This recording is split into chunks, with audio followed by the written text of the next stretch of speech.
Jay Coulter here at the Exchange ETF Conference with Financial Advisor TV. I'm speaking with Ric Edelman, a former guest on the Resilient Advisor. Ric, how are you doing today? Doing great, Jay. Thanks for having me on.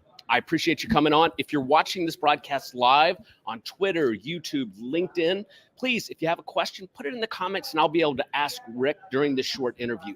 Ric, what are you here talking about today? Crypto, digital assets. It's the number one topic that investment advisors are asking about because there's still so much confusion, lack of education.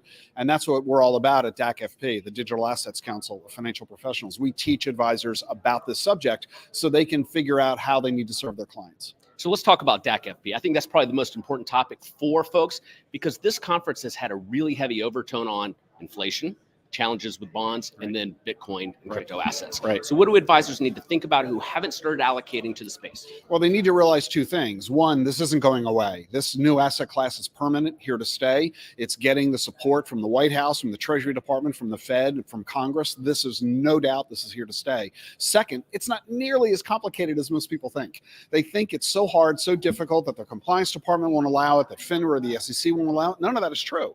That might have been true 5 years ago, but today there are so many easy ways that you can engage on behalf of your client using ordinary ETFs. Quite frankly, there's no reason not to get involved with a minor allocation additive to the client portfolio. So Michael Saylor was here last night and he gave a presentation and he's always very passionate about the space. And he brought up Janet Yellen's speech last weekend and the implications for that could be one of the most important speeches as it relates to it. Now, I actually haven't heard the speech. Do you have any takeaways from Janet's comments? Yeah, there's no question that Michael is correct about this. You have to remember that a year ago, Janet Yellen was extraordinarily negative on Bitcoin. She came out with a speech last week that said, this is a transformative technology. This rides on the heels of the White House executive order. Joe Biden is the first U.S. president. Obama didn't do it, and Trump didn't do it. Joe Biden came out with an executive order calling on the full resources of the federal government to coordinate in the development of regulation to support the innovation of blockchain and digital assets. This is huge, and it is going to be remembered as a sea change in government. It's not a question of will a government abandon this or ban it. The government is now fully behind this and recognizing this is too important for global commerce. And if the U.S. is going to maintain its leadership in the economy and as a reserve currency, we've got to get ahead of this. This comes on the heels of the Hoover Institution, which just released a 227-page report calling on the same thing. And there is no doubt that this is going to be representative of the way forward going future. So yeah, this is a big deal. Michael was right.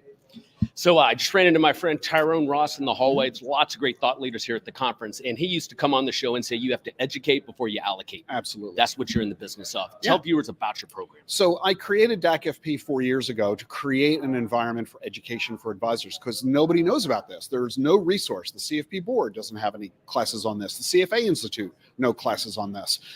So that's what we do at DAK FP. We created a year ago the certificate in blockchain and digital assets. It's an online self-study course, 11 modules. You get 13 CE credits.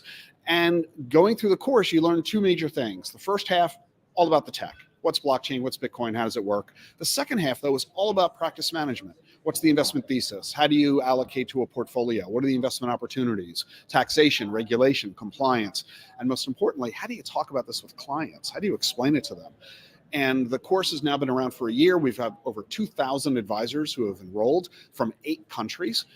It's getting rave reviews because we have a world-class faculty. Scott Stornetta, who is the co-inventor of blockchain, is on our faculty. Anders Bronworth of the Boston Fed, Shauna Hoffman, who ran IBM's blockchain business, all on our faculty.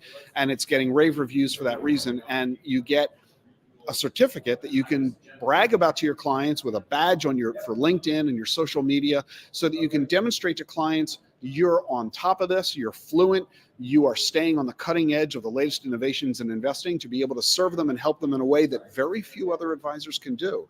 So our certificate program is leading the way in advisor education. It's product agnostic. We're not trying to sell anything. I don't even care if you like Bitcoin or not. I'm not trying to get you to like it. I'm trying to get you to know it so that you can determine what's best for your own practice and your own clients.